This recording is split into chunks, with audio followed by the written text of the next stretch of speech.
Webale nnyo ddala tukubuuzaako tiwasiibye otya wasuze otya wosinzira okubanga otulaba tuli ku Motion Media YouTube ate ne kwa Isaiah Sako okutuusaako ensonga ezikwata ku byenfuna byaffe ng'abantu ng'eggwanga ng'abasuubuzi nga buli wooli wonna wosinzira okubanga otugoberera tukwebaza nti webale nnyo webalire ddala okubanga ogoberera omukutu guno n'okwongera okubanga osubscribinga era oyongera okumanya ensonga ezikwata ku by'obusuubuzi mu kibuga Kampala n'ensi yonna.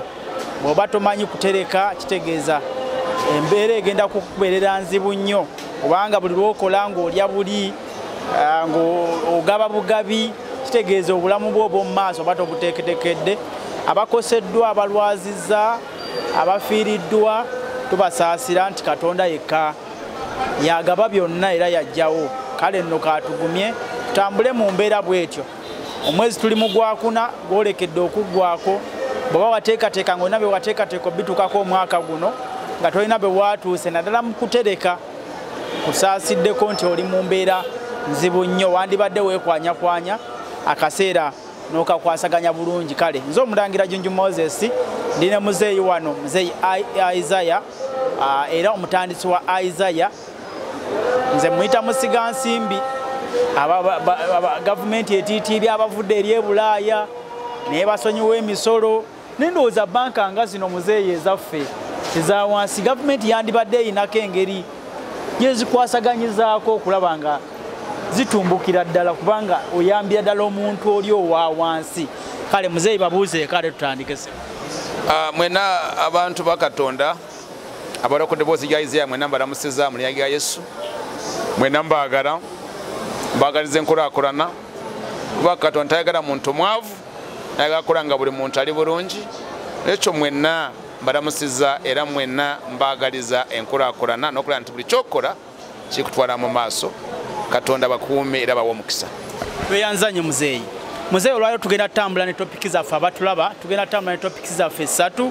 Topiki esooka ye ya receipt oba giyite receipt ayo ekuweebwa oba oguze ekintu naye nga receipt olwaliro gye tugenda okwongerako tugenda kwogera kwa receipt ya Isaiah na receipt zonna ze mufuna kyandibadde kikulu ki okubanga ogula ekintu n'ofuna receipt.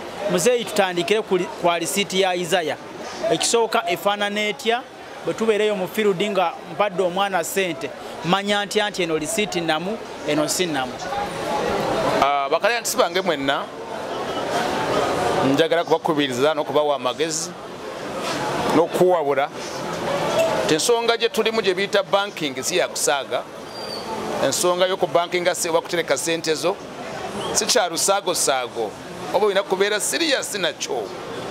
N'olwekyo bw'otereka bw'owaayo ssente zo tukusaba nti Isaiah nga bank ayina kwanokoza receipt.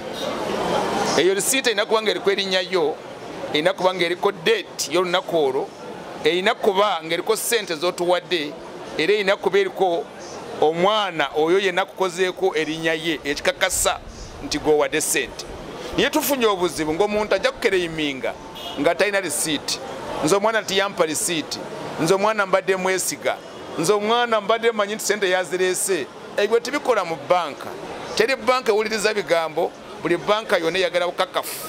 Era Isaiah bakuutira ti bw'oba tolina receipt yaayo tegenda kuwulira complain yo. Bw'oba tolina receipt yaayo omwana oba omugabidde ssente, omwana gwe oba omuwodeza kulya kuba Omwadde kasiimo kubanga takuwadde receipt ya Isaiah. Muganda wange bw'omuwa ssente n'atakuwa receipt oba omugabidde era ezo bw'azirya kituyinza kumunenya omwana kiyinza kumusalira omusango. Njagala omanye ssente zo bwe valiyo tiwentadde ssente zange ziteddeyo ensonga gundi bakuwe receipt yo. Omwana wandiika amanyako ng'otunula bulungi weekakase tunula soma bulungi erinnya lyo soma date gwe wenyini mubuuze date yange eriwayo olwaleero gwe wenyini tunula ku ssente zo kakase teziri ku receipt. Awo ziba zituuse mu Isaiah.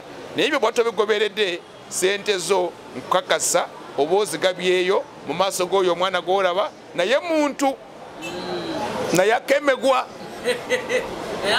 naye anoonya kawogo era naye buli kaseera baabaza nze mpitira kuwa. N'olwekyo tukuwula abantu baffe bonna nti amaanyi go ebeere risiiti, amaanyi go ebeere risiiti. Risiiti ze sente, ewaddeyo sente, risiiti nawe ze sente zo egyoteresa. Ate risiiti yo gitereke bulungi. Kitegeeza ziba zivudde mu cash money, zidda mu document money. Exactly. Kyolina omuwendo gwa mutwalo 10 gyoterese. Exactly. Mukashi. So nokyo tulina okuwanyisiganya. Tosobola nze kumpa ate sibako kyenkuwa oba nga bidde. So tukuutira bakala nti bona badde ku liboozi yange risiiti kintu kikulu nnyo. Muve mu muzannyo gana osanga omuntu kubanga omuwala ayogera bulungi luusi amufudde mukwano gwe n'atamwawulira sente zenkuwa za kusevinga oba za kulya buli ate yena asiga nga abanja Isaya nga gibanja sente. Ekyo tubasaba nti Isaya, amaanyi ga Isaya ye risiiti yaffe gye tubawa. Tusa kufuna message nga tuna risiiti yaffe.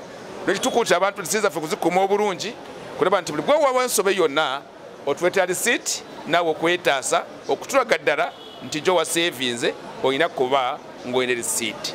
Ogyeko ebyo byonna byoyogeddeko amannya ga banki nze ne gwa bankingiddeko ne dates, waliwo obubonero obulaga obubonero obulaga nti eno risiiti ya Isaya, kabonero ki kensobola okulabirako eno gundi ya Isaya?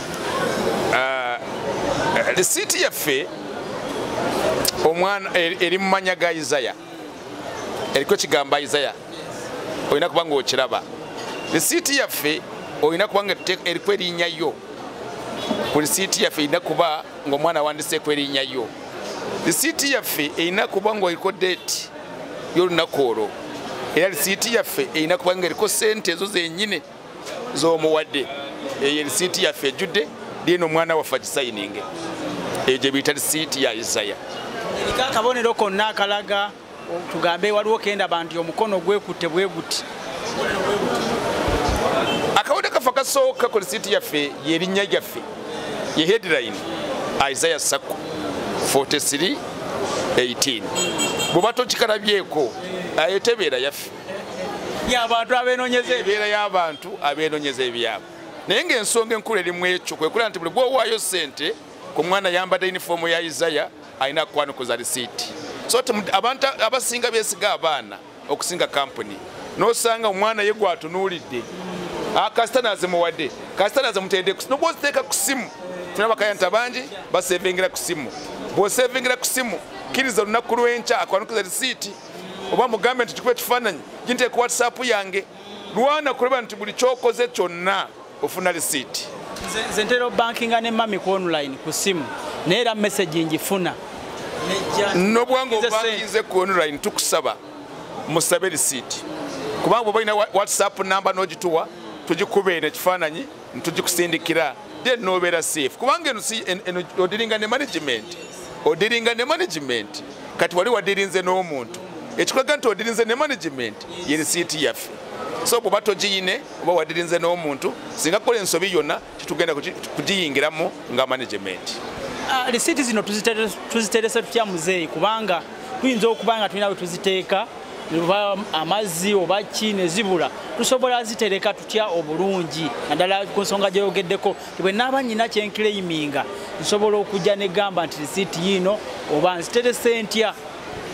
Risiiti zaffe nyangu kutereka era osinzira n'entereka gy'oterekamu nga bw'okola withdraws ogenda ozikendeeza noma nti nsevinze wiki omwezi mulamba kati nazijeyo bweziti n'okendeeza gundi naye ng'amateeka obeera omuntu omugezigezi.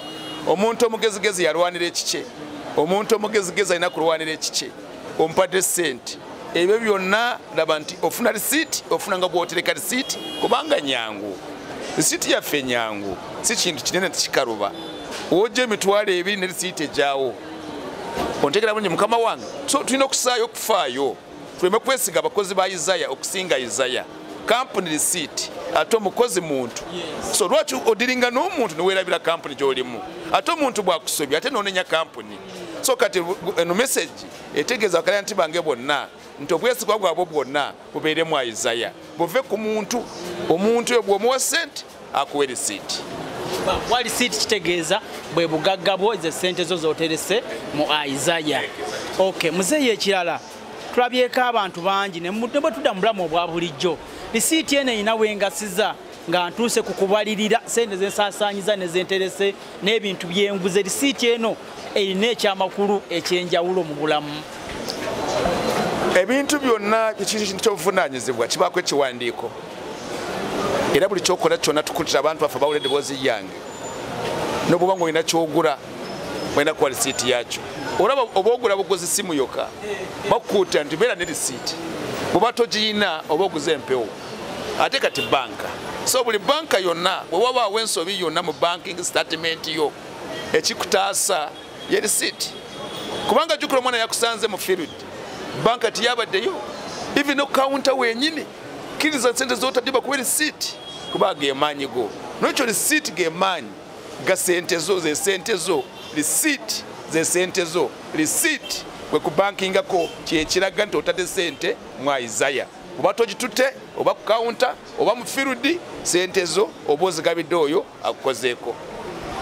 Tweyanza nnyo tweyanzege muzeeyi ekyo nno kikulu n'obulamu buno obwa bulijjo mmwe abasuubula ebintu ne mugula ebintu bw'oba oguze ebintu bandibadde kikulu nnyo n'obeera ne lisiiti eyo kubanga lisiiti eyo egenda kuyambako nnyo okumanya ebintu by'obiguze omwaka guno kitegeeza nti ogenda kuba ng'omanya nti bwe naguze essimu $5,000 eyo lisiiti ngiina omwaka guno bwe naguze lisiiti ya bintu ebikozesebwa ewaka mu nnyumba naguze TV ya $5,000 kitegeeza omwaka gunaaba guweddeko bwe guti ojja kujjawo lisiiti ezo obalirire ogambe nti nagula kino lisiiti yino nagula kino lisiiti yino kigenda kuyambako okuteekateeka obulungi ku ebyo bye wagula ate ne by'osuubira okwongerako singa biba byetaagisiza. So tugenda kuba tubalaga alisiiti za muzeeyi obubonero bwazo tumanyire ddala alisiiti zino zifaanana zitya kyanjawulo ki ziina bubonero kikwolabira nti eno lisiiti ntuufu